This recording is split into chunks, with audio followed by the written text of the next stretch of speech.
Сәлеметсіздер ме, құрметті ФИТ факультетінің студенттері, екінші курс, сіздердің жалпы электротехника. Енді бұрында сіздерге айтқан шығармын, қазірде енді бір қайталап өтейінші. Мынау электротехника дегеніңіз жалпы бұл бір пән емес, бірнеше пәннің циклі болу керек. Электротехника, одан кейін радиотехника, одан кейін теория цепей линейных, теория цепей нелинейных, и аяғында последний завершающий должно быть у вас электромагнитный толқындар, связь. Мынау сіздерде модем дейді ғой, мысалға қазір әлгі сым кабельменен тарту азайып барады. Қазір основной связь модемдерде мынандай екі антенна тұрады. Екі антенна, үш антенна. Это сигнал передается через электромагнитная волна, электромагниттік толқын. Ал электромагниттік толқынды мынау эфирге, кеңістікке жіберетін, это значит радиотехнический прибор. Сонда сіздерде жалғыз электротехника емес, целый бірнеше пәннің несі болу керек, тізбегі. Электротехника, радиотехника, теория линейных, теория нелинейных цепей, ең соңында сосын жаңағы теория передачи электромагнитных волн тұру керек. Өйткені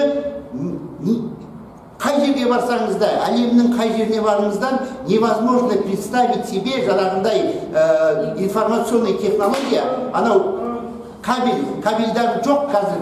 Барлығы передается сигнал через электромагнитный толқын. Ал электромагнитный толқын енді ол басқа мамандықтардың енді олар иелері ренжімесін. Электромагнитный толқын соны жіберу, сигналды кодировать ету, модуляция дейді, амплитудная модуляция, фазовая модуляция, частотная модуляция. Оның барлығы енді басқа мамандықтар ренжи қоймас, таласа қоймас. Олар енді мынау физиканың, физика-технический мамандықтың үлесі.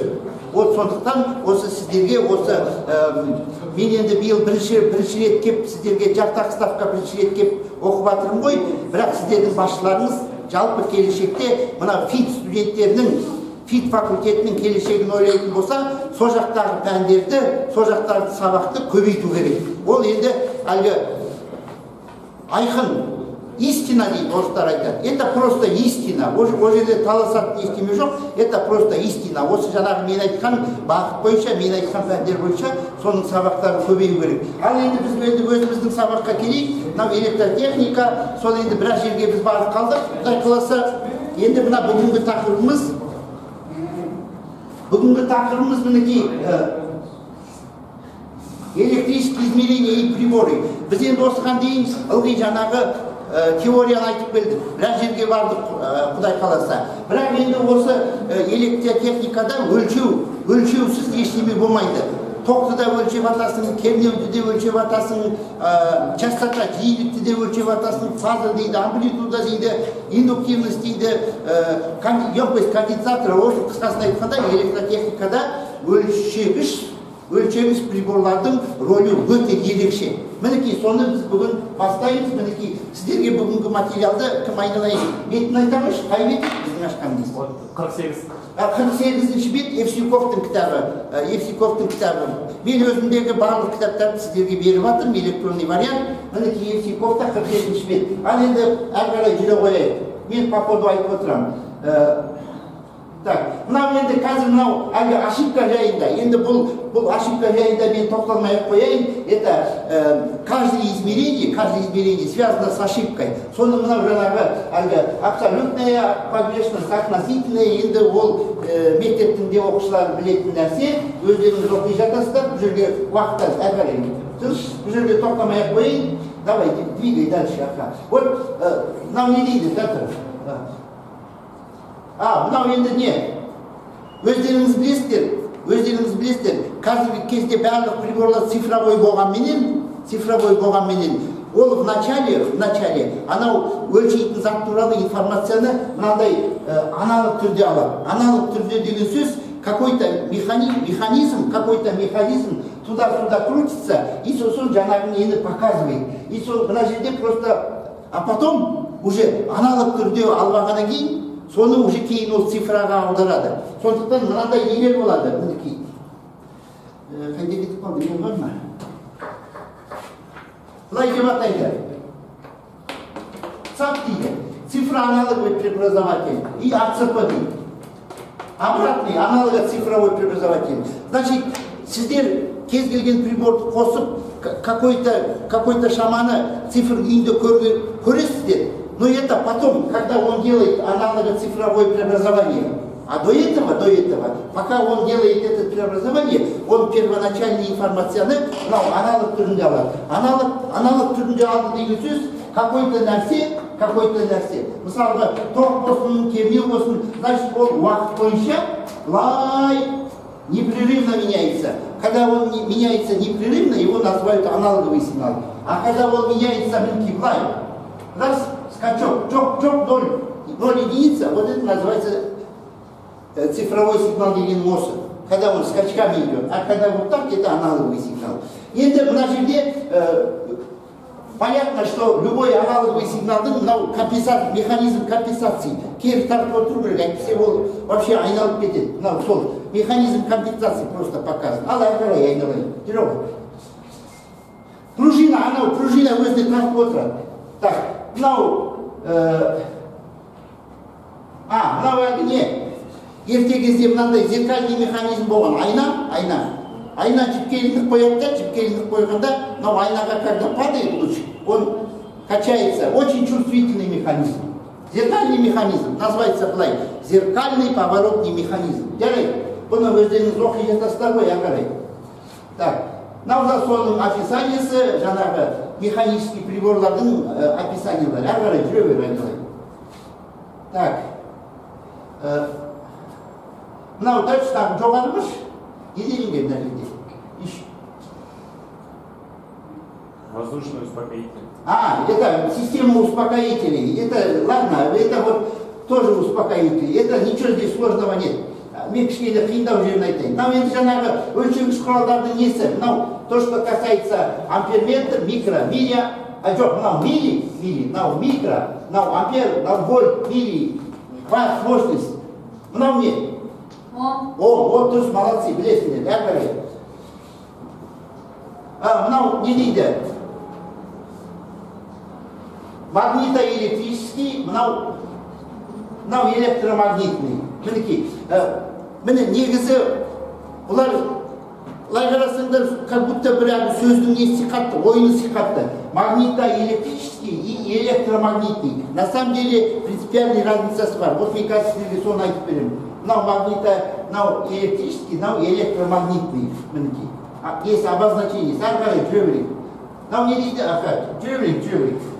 Мынау, значит, нелер, жаңағы өлшеуіш құралдар, мынау постоянный переменный, мынау только переменный, мынау трехфазный.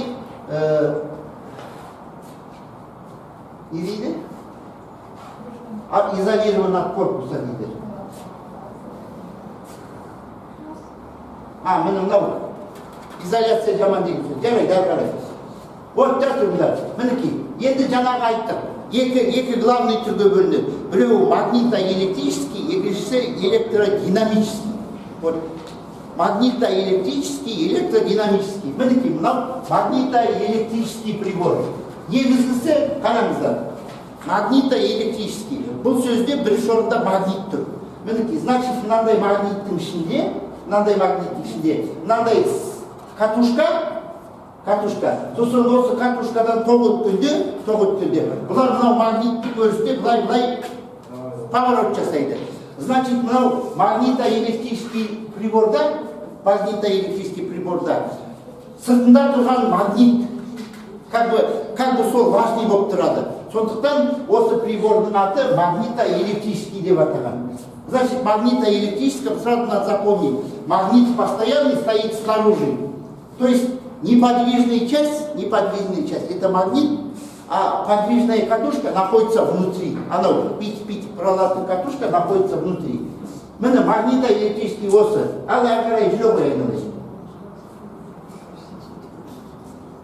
Вниз. Дальше. Мынау осы бетті қарап жүрсің, нешінші бет?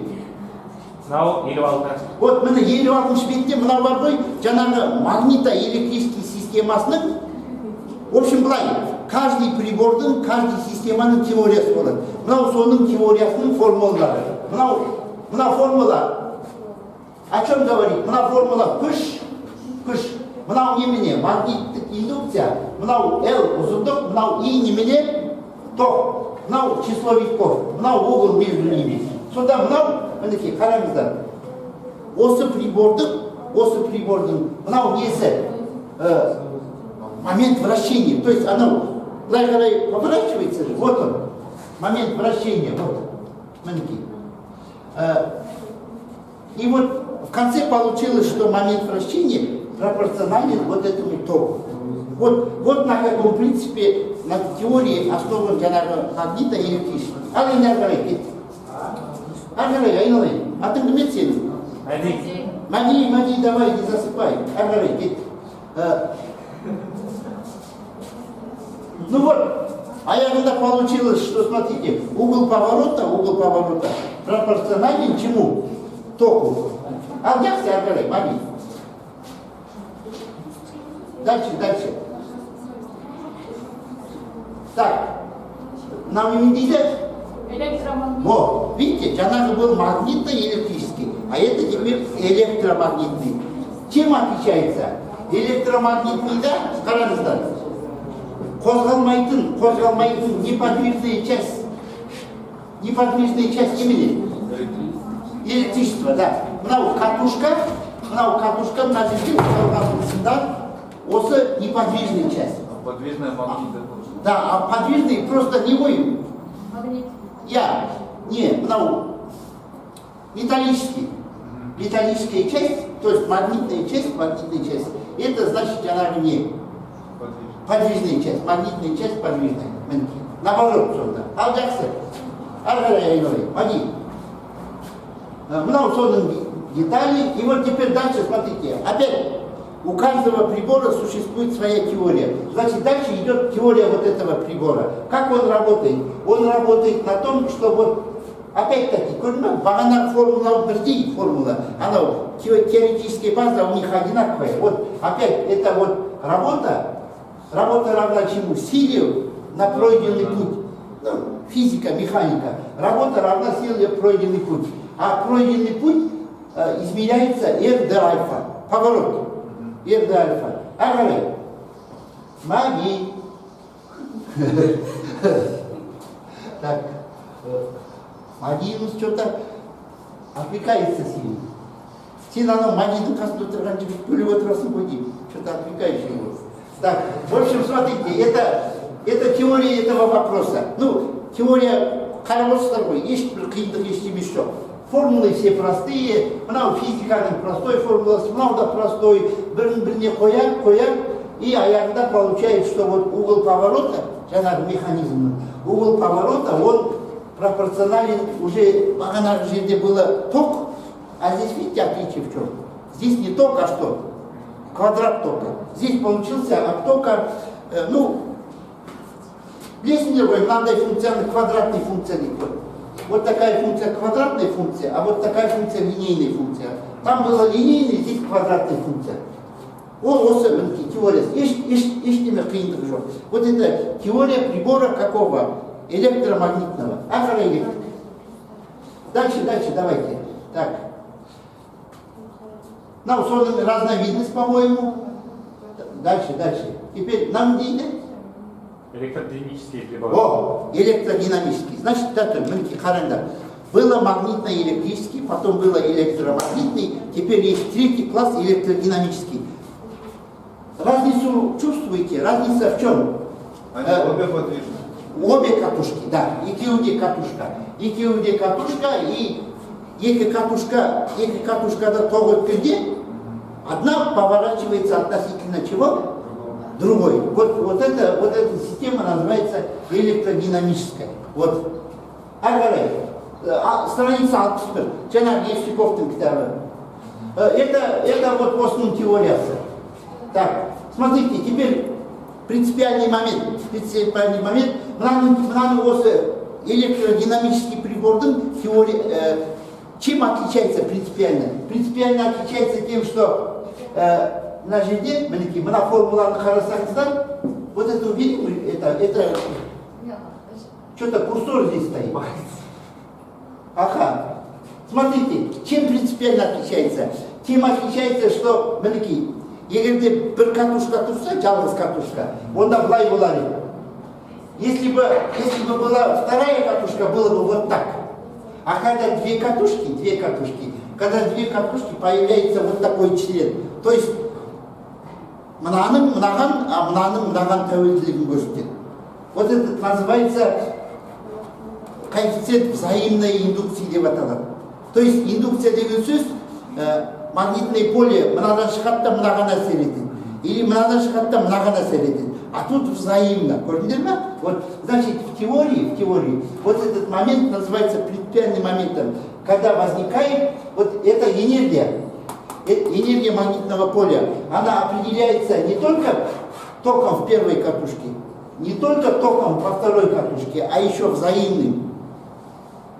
Көрдіңдер ме? То есть, егер де сен екеуін жақын қойсаң, онда мынау коэффициент қандай болады? Үлкен болады.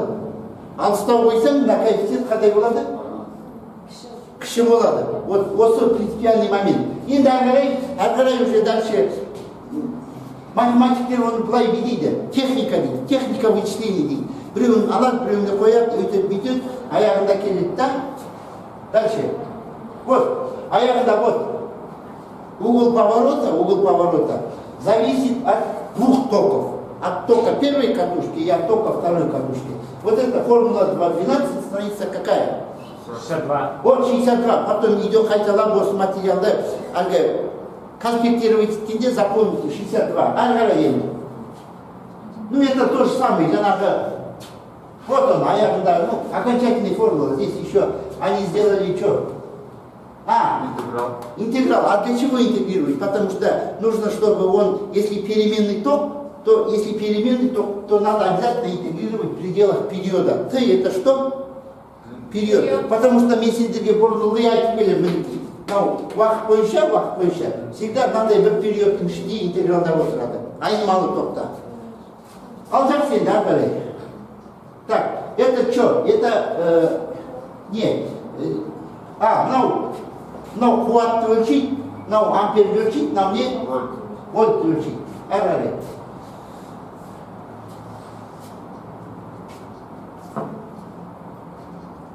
Мынау сол, это вот видите. Жаңағы нелер ғой сол.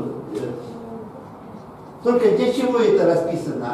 Это уже когда ты измерение жасайсың, когда конкретно измерение жасағанда, өлшеу дейді ғой. Сен өлшеу жасағанда, мен осы страницадан запомнить. Айтып берші, қай страница? Страница 64.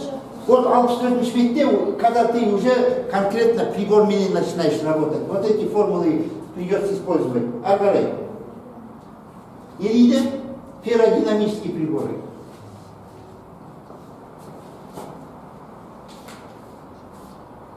Так, ферродинамика нукры.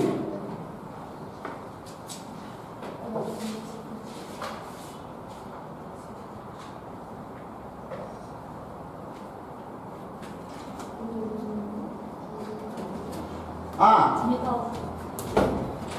Былай балалар. Мынау электротехникада всегда бір катушканың ішінде магнитный өрісі аз болып бара жатса, катушканың ішінде